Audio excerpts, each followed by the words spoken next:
Friends આપણે શું જોયા હતા તો કે વિકલ્પોમાં આપણે 6 વિકલ્પો જોયા। હવે જોઈએ વિકલ્પ નંબર 7। તો શું છે x નો વર્ગ માઈનસ 11x વત્તા 28 બરાબર ખાલી જગ્યા એટલે કે x નો વર્ગ માઈનસ 11x વત્તા 28 આપ્યું છે। તો આપણે શું કરવાના છે તો કે x નો વર્ગ છે એટલે કે x અને x કેવા લેવાના છે તો કે માઈનસ પ્લસ લેવાના છે એટલે બને કેવા આવશે તો કે માઈનસ છે ને અહીંયા આગળ એટલા માટે બને કેવા લેવાના થશે માઈનસ। હવે 28 તો 28 ના અવયવ શું પડશે તો 7 ચોક 28 એટલે કે 7 અને અહીંયા આગળ 4 એટલે કે 7 માઈનસ 4 7 માઈનસ એટલે x માઈનસ 7 અને x માઈનસ 4 તો જો આવી ગયા તો શું આવશે આપણો ઓપ્શન આવશે A ઓપ્શન A શું આવશે તો કે x માઈનસ 7 અને x માઈનસ 4 તો ફ્રેન્ડ્સ સમજાઈ ગયું બધાને તો ચાલો હવે જોઈ લઈએ આપણો ઓપ્શન વિકલ્પ નંબર 8 તો તેમાં શું કીધું છે 16x નો વર્ગ માઈનસ 11 માઈનસ 121 એટલે કે 16x નો વર્ગ માઈનસ 121 તો આનો શું કરવાનું આપણે 16 નું વર્ગમૂળ શું થાય યસ 4 અને x માઈનસ છે એટલે કે માઈનસ રાખીશું અને એક કરવાનું થશે પ્લસ વાળું એટલે માઈનસ છે તે માઈનસ કરીશું તો 121 નું વર્ગમૂળ શું નીકળે યસ 11 એટલે કે 4x માઈનસ 11 હવે બીજું પદ શું લઈ લેવાનું પ્લસ વાળું એટલે કે 4x પ્લસ 11 શું આવ્યું તો 4x માઈનસ 11 અને 4x પ્લસ 11 એટલે કે ઓપ્શન બી એક પ્લસ વાળું પદ એટલે કે 4x પ્લસ 11 અને 4x પ્લસ 11 તો ફ્રેન્ડ્સ સમજાઈ ગયું બધાને તો ચાલો હવે જોઈ લઈએ 9 તો 9 માં શું કીધું છે a + b નો વર્ગ માઈનસ ab બરાબર ખાલી જગ્યા તો ચાલો આપણે જોઈ લઈએ શું કીધું છે a + b નો વર્ગ માઈનસ 4ab તો શું થશે તો કે એક પદ પ્લસ વાળું લીધું છે તો બીજું પદ કેવું લેવાનું થશે તો કે માઈનસ વાળું એટલે a - b નો વર્ગ અને વર્ગ થઈ જશે તો આ શું આવે આપણો x - a - b નો એક પ્લસ વાળું પદ છે તો બીજું પદ કેવું લેવાનું આપણે માઈનસ વાળું એટલે a - b નો વર્ગ એટલે કે ઓપ્શન A તો ફ્રેન્ડ્સ સમજાઈ ગયું તો ચાલો હવે જોઈએ આપણે 10મું 10માં શું કીધું છે 16x નો વર્ગ ઘન અને માઈનસ 4x નો વર્ગ અને 13x પદોમાં ખાલી જગ્યા પદો સામાન્ય છે તો જુઓ આ બધા પદો રહ્યા એ 4 ના ઘડિયામાં આવે 4 વડે ભાગી શકાય તો શું થશે અને બધામાં x પણ છે એટલે શું આવશે 4x સામાન્ય છે એટલે કે ઓપ્શન સી। હવે જોઈએ 11 તો તેમાં શું કીધું છે a નો વર્ગ માઈનસ 11 10a વત્તા 25 એટલે કે a નો વર્ગ માઈનસ 10a વત્તા 25 તો શું થશે a નો વર્ગ છે એટલે કે a અને a તો માઈનસ છે અને પ્લસ લેવાના છે તો શું કરવાના બંને પર માઈનસ લેવાના હવે 5 નો વર્ગ શું થાય 5 નું વર્ગમૂળ શું થાય તો 5 અને અહીંયા આગળ પણ 5 નું વર્ગમૂળ 5 એટલે કે 5 a - 5 અને a - 5 એટલે કે ઓપ્શન a -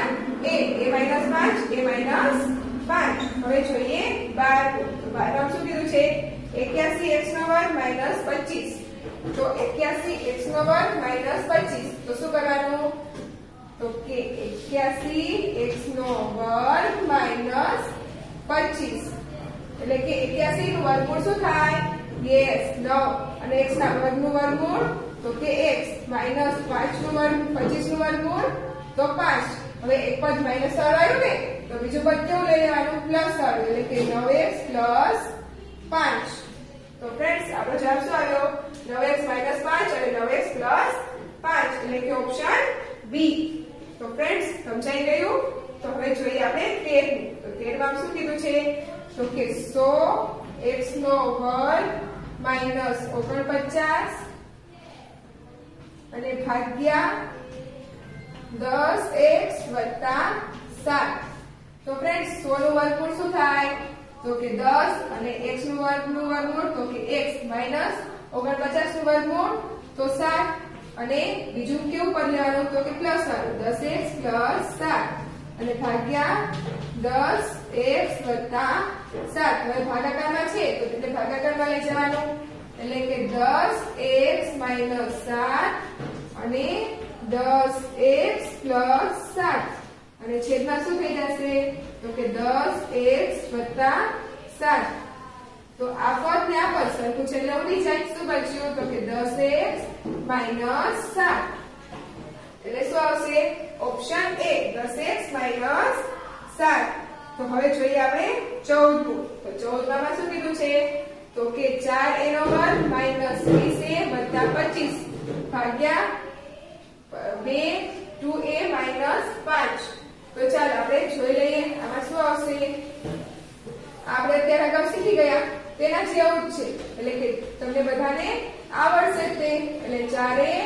નો વર્ગ માઈનસ 20a વત્તા 25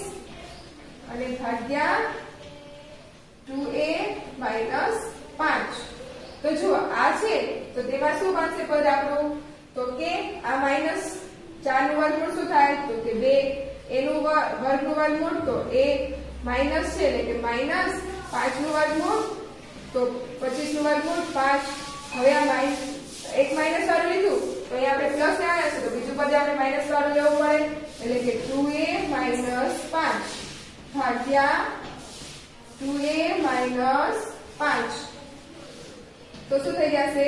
2a માઈનસ 5 અને 2a માઈનસ 5 છેદમાં થઈ જશે 2a માઈનસ 5. એટલે આ અને આ ઉડી જશે, શું બચ્યું તો 2a માઈનસ 5. તો જો જવાબ આવી રહ્યો, શું જવાબ આવ્યો ઓપ્શન બી 2a માઈનસ 5. હવે જોઈએ આપણે 15 આમ શું કીધું છે x નો વર્ગ વત્તા 9x વત્તા 18 ભાગ્યા x વત્તા 6 બરાબર ખાલી જગ્યા. તો આ પણ આપણે અગાઉ શીખી ગયા એવું જ છે, તો આ પણ તમને બધાને આવડશે. તો ચાલો આપણે જોઈ લઈએ શું કીધું છે x નો વર્ગ વત્તા 9x વત્તા 18 અને ભાગ્યા શું કીધું છે તો કે x વત્તા 6. તો આના ભાગ શું પડશે તો કે x નો વર્ગ છે એટલે કે x અને x બંને પ્લસ છે એટલે કે પ્લસ. હવે 8 છે તો આટલા ભાગ શું પડશે 6 તરીને 18 એટલે કે 6 અને 3 અને ભાગ્યા x વત્તા 6. તો હવે ભાગાકારમાં છે તો તેને ભાગાકારમાં લઈ જવાના, એટલે x વત્તા 6 અને x વત્તા 3 ભાગ્યા x વત્તા 6. એટલે x વત્તા 6 x વત્તા 6 ઉડી ગયા, શું બચ્યું x વત્તા 3. આ શું આવી ગયો આપણો જવાબ, તો શું આવ્યો ઓપ્શન એ. તો ફ્રેન્ડ્સ વિકલ્પો બધાને બધા સમજાઈ ગયા ને? Yes, very good. તો ચાલો હવે જોઈએ આપણે વિધાન ખરા છે કે ખોટા તે. નીચેના વિધાનો ખરા છે કે ખોટા? તો પહેલામાં શું આપ્યું છે તો કે x કૌંસમાં 5x વત્તા 10 5x વત્તા 2 બરાબર 10x નો વર્ગ વત્તા 10 વત્તા 2 એમ કે છે. તો ચાલો આપણે જોઈ લઈએ x કૌંસમાં 5x વત્તા 2 આમ છે તો શું થાય 5x નો વર્ગ વત્તા 2x આમ થાય. તો જો આમાં શું કીધું છે 10x વત્તા 10x નો વર્ગ વત્તા 2 થાય છે, તો આ વિધાન કેવું છે ખોટું. હવે જોઈએ છઠ્ઠું. તો તેમાં શું કીધું છે તો કે 6x વત્તા 2x બરાબર 12x નો વર્ગ. તો 6 ને 2 કેટલા થાય 8. તો શું થાય 8x નો વર્ગ. તો આ વિધાન કેવું છે ખોટું. હવે જોઈએ ત્રીજું. તો તેમાં શું કીધું છે 2x નો વર્ગ વત્તા x વત્તા 1 બરાબર ખાલી જગ્યા. શું કીધું છે તો કે 2x નો વર્ગ વત્તા x વત્તા 1. તો હવે તો 2 નો વર્ગ શું થાય તો કે 2 નું વર્ગમૂળ શું નીકળે તો કે 2 નું વર્ગમૂળ નીકળે નહીં, એટલે કે એમ નામ જ રહેશે. એટલે શું થશે તો કે x નું વર્ગમૂળ અને 1 એટલે કે x વર્ગ અહીંયા શું થઈ જાય 2 અને x નું વર્ગ વત્તા 1 આવું થઈ જાય. તો જો આવું આપ્યું છે તો કે ના, એટલે આ વિધાન કેવું છે ખોટું. વિધાન કેવું છે ખોટું. હવે જોઈએ ચોથું. તો તેમાં શું કીધું છે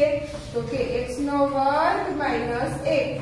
તો x નો વર્ગ તો શું થશે તો x નો વર્ગ માઈનસ 1 આપ્યું હોય તો શું થાય એક પદ પ્લસ વાળું અને એક પદ માઈનસ વાળું એટલે કે x વત્તા 1 અને x માઈનસ 1 તો જો એ વિધાન છે તો કે હા એટલે શું છે આ વિધાન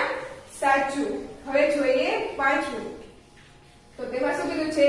તો કે 9x નો ઘન ભાગ્યા 9x નો ઘન બરાબર 0 તો આમાં શું હોય 9x ની 3 ઘાત છેદમાં 9x ની 3 ઘાત તો બંને ઉડી જાય તો શું આવે કાઈ ન બચે તો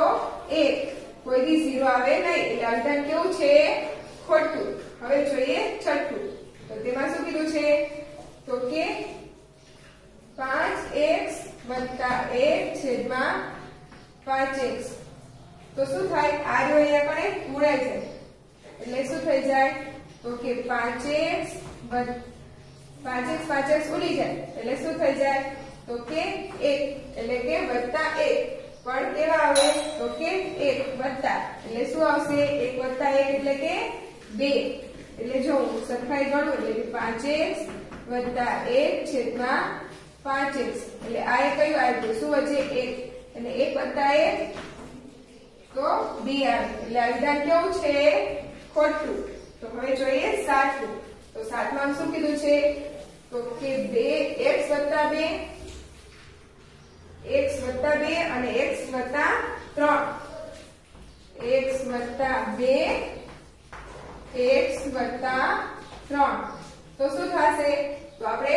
આ કરતા ગયા મુજબ કે પહેલા પદનો વર્ગ એટલે કે x નો વર્ગ પછી કૌંસમાં તો કે આપણે આમાં કરવાનું કે x લેવાનો કૌંસમાં x વત્તા 3 વત્તા 2x વત્તા 3 આમ કરવાનું પહેલા x લેવાનો પછી આ પદ આખું લેવાનું ગુણવાનું પછી વત્તા 2 અને આ પદ આખું ગુણવાનું એટલે કે x નો વર્ગ વત્તા 3x વત્તા 2x 3 દુ 6 વત્તા 6 એટલે x નો વર્ગ શું થયો વત્તા 3 ને 2 5x વત્તા 6 તો જો x નો વર્ગ વત્તા 5x વત્તા 6 આવે છે તો કે હા એટલે આ વિધાન કેવું છે સાચું હવે જોઈએ આઠમું તો આઠમાં શું કીધું છે કે x - 3 તો શું થશે તો કે x - 3 નો વર્ગ તો આ વિધાન પણ કેવું છે સાચું હવે જોઈએ આપણે નવમું તો નવમાં શું કીધું છે કે 2x વત્તા 3 છેદમાં 2x બરાબર 3 તો ચાલો આપણે જોઈ લઈએ કે 3 આવે છે શું કીધું છે 2x વત્તા 3 છેદમાં 2x તો આ 2x ઉડી જાય શું આવે 1 એટલે કે 1 વત્તા 3 એટલે શું થઈ જાય 4 આપણે કેટલા કીધા છે આવે છે 3 એટલે આ વિધાન કેવું છે ખોટું તો ફ્રેન્ડ્સ અત્યાર સુધીના બધા વિકલ્પો અને ખાલી જગ્યાઓ ને ખરા ખોટા આવી ગયા ને સમજાઈ ગયા ને બધાને વેરી ગુડ